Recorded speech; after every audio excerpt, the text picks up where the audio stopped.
দাঁড়ানোর পরে আমি সাইড করে দাঁড়াইয়া এরপরে আইয়ে ওনার আমি 2-3টা থাবড় দিছি আমি সত্য কথা বলছি ভাই, 2-3টা থাবড় দিছি আমি ওনারে, ঠিক আছে। তো এরপরে ওনার হাজব্যান্ড আইসে, ওনার ভাই এসে আইয়া। দর্শক শ্রোতা দেখতে পাচ্ছেন প্রকাশ্যে দিবালোকে এভাবেই হামলা চালায় এক নারীর উপরে গাড়ি চালক। এক পর্যায়ে কোরবানি দেওয়ার টাকা ও স্বর্ণ অলংকার লুটে নেয় গাড়ি চালক। বিস্তারিত শুনুন ভুক্তভোগীর কাছ থেকে। আমরা প্রথমে হাটে গেছিলাম, কমলাপুর হাটে। আমি, আমার হাজব্যান্ড, আমার ছোট ছেলে, আমার মেয়ে, আমার ছোট বোনকে নিয়ে। ওরা আরেকটা রিক্সা দিয়ে যাইতেছিল, আর আমার বোন আমি ছিলাম, একসাথে ছিলাম একই রিক্সার মধ্যে। এর মধ্যে রাস্তার মধ্যে একটা গাড়ি ছিল, একটা সাদা রঙের গাড়ি, কি গাড়ি আমি জানি না।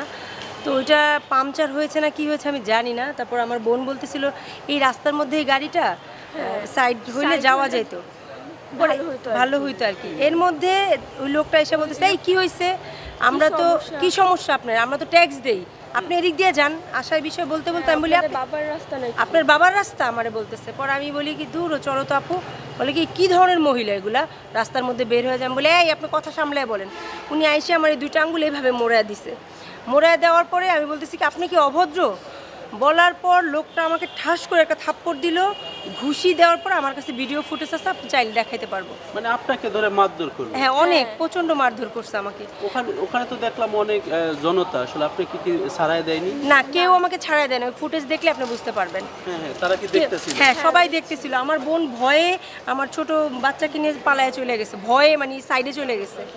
আমার বাচ্চা একদম কান্নাকাটি করতেছিল, একদম শিশু নির্যাতনের মতো কাজ করছে ওরা। বাচ্চার গায়ে হাত দিতে চাইছিল না, বাচ্চার গায়ে হাত দিতে চায় না, বাচ্চা ব্যথা পাইছে। হ্যাঁ, ব্যথা পাইছে বাচ্চা, এই আর কি। কি হয়েছিল আপু, আপনি একটু বলেন তো। ওই যে আমার বোন যেটা বললো আর কি, ওইখানে আমার আপুর গায়ে হাত তুলছিল অমায়িকভাবে। আশেপাশে লোক ওগুলাও কোনো কিছুই বলতে, কেউ প্রোটেস্ট করে না। আসে না যে এই দেশটা যে এরকম, এই যে দেখেন শিশু নির্যাতন কিংবা 3 বছরের নারীদের প্রতি নির্যাতন কোনো কিছুই কখনো দেখেন। এই যে আমার চোখে গায়েও একটা স্পট পড়ে গেছে একদম। দেখেন এই যে কিভাবে আমার উনি যে আমাকে 4টা কিল ঘুষি দিচ্ছে, একদম কিভাবে এই যে স্পট পড়ে গেছে মুখে, এই আর কি। আপনি কি জানেন যে এইভাবে আপনাকে মারধর? না, এইভাবে আমি ওনার নামে মামলা করব, এটা কি হয় নাকি উনি এইভাবে আমাকে মারবে? নারীদের কি পুরুষ এভাবে নির্যাতন করা, এটা কিভাবে হয়? হ্যাঁ, আপনার সামনেই মারলো আপনার বোন। তাহলে কেন এটা করলো? আপনারা তো মারতে পারতো নাকি? হ্যাঁ, আমার একটা আনমেরিড বোন। এটা নারীদের কেন পুরুষরা গায়ে হাত তুলবে, এটা কি হয়? কি চান আপনি, কি চান? আমি চাই আমার বোনকে প্রতিবাদ করুক, এটা ওর বিচার হোক। হ্যাঁ, আমি মামলা করতে চাই ভাইয়া। বিচার চাই? জি, আমি বিচার চাই। ওনার গাড়ি ভাঙা হয়েছে, আসলে এটা কে ভেঙেছে? মানে জনগণ ভাঙছে না আপনি ভাঙছেন? আমি ভাঙি না, ওটা জনগণ ভাঙছে, পাবলিকরা। যখন উনি আমার গায়ে এইভাবে মারছে তখন জনগণরা ওনাকে ধরছে। আপনি এটা কি করেন করে ওনার কিভাবে ভাঙছে আমরা এটা দেখি না ভাইয়া। মানে জনগণও ধরছে পরে? হ্যাঁ, জনগণ ওনাকে ধরছে। হ্যাঁ, উনি গাড়ি নিয়ে চলে যেতেছিল, জনগণ বলতেছিল কি ব্যাপার, মহিলাকে এইভাবে মারতেছে, জনগণ ওনাকে ধরছে ভাইয়া। ও গাড়ি নিয়ে পরে যেতে পারে না, যেতে পারে না, জনগণ ধরে রেখেছে? হ্যাঁ, পালাইতে চাইছিল।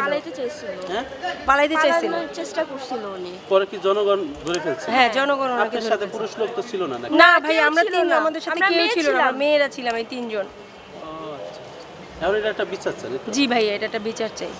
আমার গাড়িটা আমি কমলাপুর থেকে ওই দিক দিয়ে কী যে বলো এটা, কুমিল্লা থেকে আমি আসতেছি কমলাপুর হয়ে, কমলাপুর রেল স্টেশন হয়ে।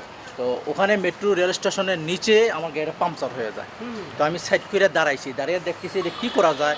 এখানে আশেপাশের লোকজন ছিল, ওদেরকে বললাম যে ভাই আমাদের গাড়িতে পাংচার হয়ে গেছে গিয়া, এদিকে কোথায় পাংচার আছে আমি তো জানি না, আমি একটু মানে ঠিক করাবো। ভাই সামনে যেতে হবো, সামনে গিয়া আপনি একটা মোড়ের অপোজিট সাইডে পাবেন, ঠিক আছে। তো আমি এইভাবে দাঁড়ায় রয়েছি। তো ওই মহিলা রিক্সা দিয়ে আসতেছে, আইসা আমার গাড়ি থামানো দেখে উত্তেজিত হয়ে গেছে। এই গাড়ি আনে কেন থামাইছো? হ্যাঁ, আমি কই ভাই আপু আমার গাড়ি পাংচার হয়ে গেছে এই জন্য থামাইছে। হ্যাঁ, তুমি থামালে তোমরা মিথ্যা কও, মানে তোমরা মিথ্যা কথা কও, তোমরা মিথ্যাবাদী, তোমরা ড্রাইভার, বাচ্চা ড্রাইভার, তুমি মিথ্যা কথা কও। এইভাবে আমি আপনি এইভাবে আমাকে বকাবকি কেন করতেছেন? আপনি আমার গাড়ির সমস্যা হয়েছে বিধে তো আমি দাঁড়াইছি, আর আপনার একটু কষ্ট করে ওদিক দিয়ে যান না, রাস্তা তো পুরো খালি আছে এদিক দিয়ে, আমি সাইড করে দিয়ে দাঁড়াইছি আমি। হে একবার দেখো তুমি আমার সাথে তর্ক করতেছো, মুখে মুখে তর্ক করো, তোমার কী করতে পারি তুমি জানো? আমি আপনি কী করবেন? তোমার থাবড়াবো। আপনি তো দেন, থাবড় দেন। তারপর ওর সাথে আমার একটু হাতাহাতি হয়েছে। তারপরে কি আপনি ধরে থাপড়াইছেন? না আমি এখন না, তখন থাবড়াই নেই, তখন আমার হাতাহাতি হয়েছে ওনার সাথে। আমার হাতাহাতি হওয়া নেই, তারপর পাবলিকে এমন সরাই দিছে। তো পাবলিকে সরাই দেওয়ার পরে পাবলিক বলছে ভাই যা হয়েছে আপনি মুরব্বী মানুষ, কাকা আপনি সামনে যান গা, গিয়ে আপনার চাকা আপনি ঠিক করেন। আমি কেমন চাকা তো নষ্ট, আমি কেমনে যাবো এটা, কই এমনি যান গা। তারপরে আমি চাকা লিয়ে আমি এমনি যাইতে চাইতেছি, হে আমাকে যাইতে দেয় না। পাবলিকটা বলে এই আর ধরো, এই করো সেই করো। পরে আমার সামনে গ্লাসটাকে বাড়ি দিছে ইট দিয়া, আমি তো টেনে দেখি দিয়েছি। এরপর দ্বিতীয়টা বাড়ি দিছে, ওটা ভাঙতে পারে না, ফাড়াই লিছে। তৃতীয়টা বাড়ি দিছে, ওইটা ফাড়াই লিছে। লাস্ট পর্যন্ত এই গিয়ে যখন বাড়িতে ভাঙছে তখন আমি দাঁড়াইছি। দাঁড়ানোর পরে আমি সেট করে দাঁড়াইয়া এরপরে আইয়ে ওনারা আমি 2-3টা থাবড় দিছি। আমি সত্য কথা বলছি ভাই, 2-3টা থাবড় দিছি আমি ওনারে।